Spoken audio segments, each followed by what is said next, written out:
wabarakatuh. Ketemu lagi dengan saya Rina. Kali ini saya akan mempresentasikan mengenai salah satu dari pembelajaran kooperatif, yaitu model pembelajaran STAD atau Student Team Achievement Agreement. Apa itu? Nah, kita pelajari pengertian pembelajaran kooperatif tipe STAD. Jadi, STAD adalah salah satu tipe pembelajaran kooperatif yang paling sederhana. Siswa akan ditempatkan dalam beberapa tim atau kelompok yang beranggotakan 4 orang atau lebih yang sifatnya heterogen. Jadi pertama, guru akan menyajikan pelajaran, kemudian membentuk kelompok. Setelah itu siswa akan bekerja dalam tim. Diharapkan siswa akan sifatnya akan lebih kooperatif ya, karena tipenya kooperatif, jadi siswa dapat bekerja sama dan saling memotivasi untuk mencapai prestasi yang maksimal. Ya. Komponen utama dalam pembelajaran kooperatif STAD menurut Slavin, yaitu yang pertama adalah ada penyajian kelas. Guru melakukan penyajian kelas atau menyajikan materi secara klasikal dengan menggunakan presentasi verbal atau teks. Yang kedua, menetapkan siswa dalam kelompok. Jadi fungsi dibentuknya kelompok adalah untuk saling meyakinkan bahwa setiap anggota dapat bekerja sama dalam belajar. Kelompok yang dibentuk sebaiknya terdiri dari satu siswa dari kelompok atas dan satu siswa dari kelompok bawah, ada 2 siswa dari kelompok sedang. Jadi sifatnya heterogen. Kemudian ada tes dan kuis. Jadi nanti siswa diberi tes individual setelah melaksanakan 1 atau 2 kali penyajian kelas dan bekerja serta berlatih dalam kelompok. Kemudian ada skor peningkatan individual untuk mengetahui peningkatan siswa. Jadi hal ini berguna untuk motivasi siswa agar bekerja keras untuk memperoleh hasil yang lebih baik dibanding dengan hasil sebelumnya. Kemudian ada pengakuan atau penghargaan kelompok ya. Pengakuan kelompok ini dilakukan dengan memberikan penghargaan atas usaha yang telah dilakukan kelompok selama belajar. Jadi tahapannya, pertama ada persiapan. Persiapannya pertama ada materi, kemudian menetapkan siswa dalam kelompok, menentukan skor awal, ini sifatnya bisa kondisional ya.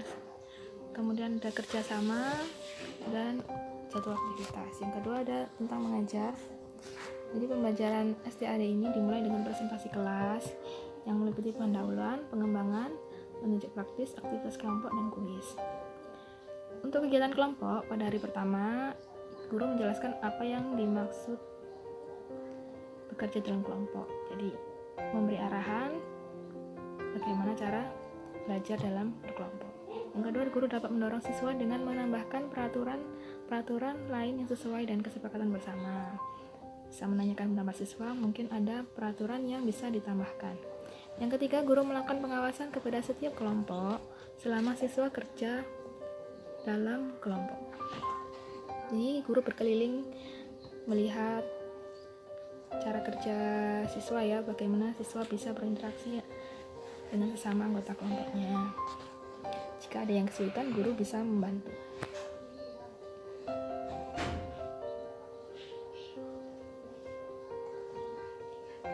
Ya. Persiapan STAD tadi sudah. Untuk kuis, setelah siswa bekerja dalam kelompok selama kurang lebih 2 kali penyajian, guru akan memberikan kuis atau tes individual. Kemudian, untuk penghargaan kelompok, menghitung skor individu dan kelompok. Setelah diadakan kuis, guru menghitung skor perkembangan individu. Setelah diadakan kuis, guru menghitung skor perkembangan individu dan skor kelompok berdasarkan rentang skor yang diperoleh setiap individu. Skor perkembangan ditentukan berdasarkan skor awal siswa. Yang kedua, menghargai hasil belajar kelompok. Setelah guru menghitung skor perkembangan individu dan skor kelompok, guru mengumumkan kelompok yang memperoleh poin peningkatan tertinggi. Setelah itu guru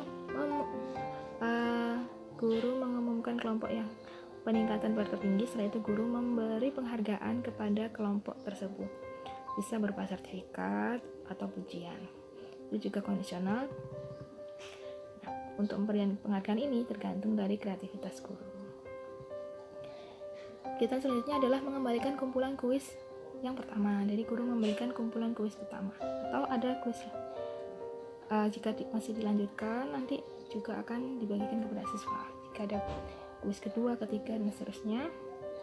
Jadi siswa tahu bagaimana hasil kerjanya antara sebelum pembelajaran dan setelah pembelajaran. Nah, selanjutnya adalah tentang kebaikan dan kelemahan pembelajaran kooperatif tipe STAD. Kita bahas kelebihannya dulu.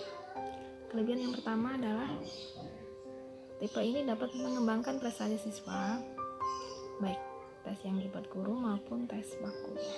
Kemudian rasa percaya diri siswa bisa meningkat. Siswa merasa lebih terkontrol untuk keberhasilan akademisnya. Yang ketiga, strategi kooperatif memberikan perkembangan yang berkesan pada hubungan interpersonal di antara anggota kelompok yang berbeda. Jadi lebih interaksi sosialnya lebih bisa ditingkatkan lagi, cara menghargai antara sesama, hubungan sosialnya. Jadi bisa menghargai arti dari kerjasama yang bisa saling memberi dan menerima. Sedangkan kelemahan, menurut Slavin, apabila guru terlena tidak mengingatkan siswa agar selalu menggunakan keterampilan kooperatif dalam kelompok, maka dinamika kelompok akan tampak macet ya. Di siswa yang tidak mau berinteraksi atau membantu temannya, maka tidak akan bisa berjalan dengan baik. Yang kedua, apabila jumlah kelompok tidak diperhatikan, bisa kurang dari 4, misalnya 3, maka seseorang anggota akan cenderung menarik diri dan kurang aktif saat berdiskusi. Dan apabila kelompoknya lebih dari 5 atau terlalu banyak, maka kemungkinan akan ada yang tidak mendapatkan tugas, sehingga hanya membonceng dalam menyelesaikan tugas. Mungkin tidak rata, ada yang tidak mengerjakan, ada yang mengerjakan, jadi kurang seimbang. Yang ketiga, apabila ketua kelompok tidak dapat mengatasi konflik yang timbul secara konstruktif, misalkan saat proses pembelajaran ada hal-hal yang membuat kelompok itu renggang secara personal ya, misalkan ada yang bertengkar, terus ketuanya tidak bisa mengatasi, maka kerja kelompoknya akan kurang efektif. Nah, demikian presentasi mengenai tipe STAD dari saya. Semoga bermanfaat. Wassalamualaikum warahmatullahi wabarakatuh.